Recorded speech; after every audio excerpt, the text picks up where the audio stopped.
Okay, so have you ever, felt totally out of your depth? Like you weren't even remotely qualified for something, but there you were.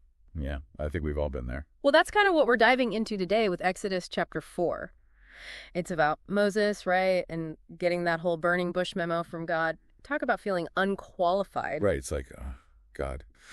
Wrong number. I'm just a shepherd. With a speech impediment, by the way. Exactly. And that's what's so fascinating about this chapter. It's this incredible story of leadership and faith, but it starts with someone who's basically like, nope, not me. Pick someone else, please. It's so relatable, though, isn't it? That feeling of, I'm not ready, I'm not good enough, I'm not whatever it is we tell ourselves. Totally. And your deep dive source, My Christian Space, pointed out something really interesting about this whole feeling inadequate thing. You know how Moses is always pictured with his staff? Yeah.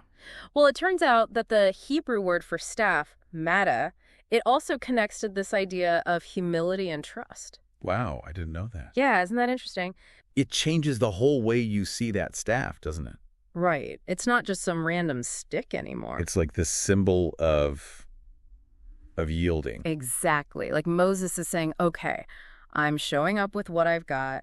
I'm putting my trust in you, even though I have no idea what I'm doing. And that's when the transformation happens, right? Yeah. It's not about Moses' power. It's about his willingness to surrender what he does have to make himself available. Which is, I think, a really powerful message for us, too. Like, what are the staffs in our own lives? The things we might be downplaying or taking for granted. It makes you wonder, doesn't it? What if the very things we think are holding us back are actually the keys to unlocking something incredible? If we just had the courage to offer them up. Exactly. Okay, but speaking of courage, can we talk about the snake for a minute? Oh, yeah, that's a whole other level of trust me, is it? Right. I mean, grabbing a snake by the tail, that's some serious face your fears stuff right there. And it's not just any snake.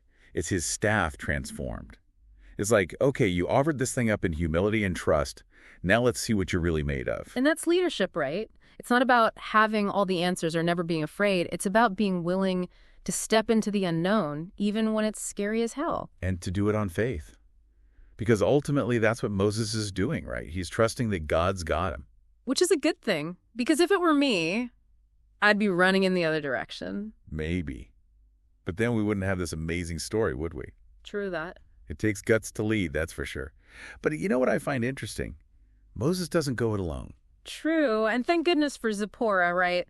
Talk about a quick-thinking wife. She sees a problem, she fixes it. No hesitation. She's incredible in this chapter. It's like everyone remembers Moses and the burning bush, but Zipporah's over here literally saving the day.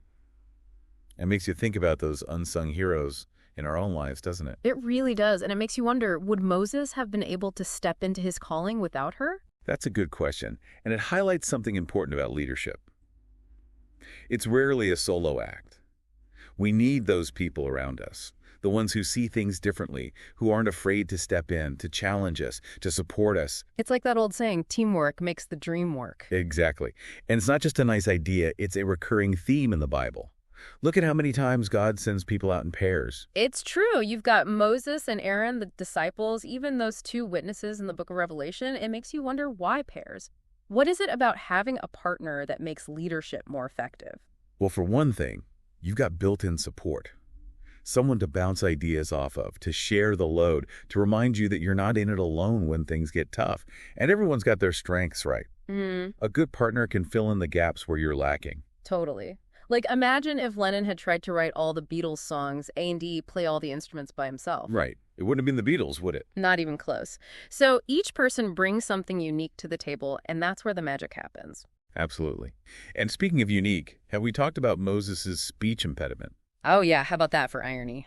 The guy chosen by God to lead the Israelites out of Egypt is terrified of public speaking.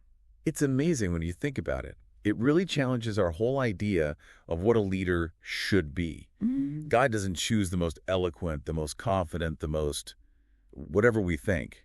He chooses Moses, stuttering and all. And that's where Aaron comes in, right? He becomes Moses' voice. Exactly. God provides exactly what's needed, even if it means teaming up two totally different people to get the job done.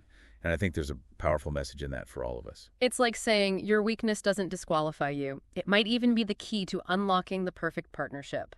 Pretty cool when you think about it like that. It's like that quote, right? Our greatest weaknesses can become our greatest strengths, or something like that. Yeah, exactly. When we embrace those weaknesses and find people who can help us through them, that's when we can really shine.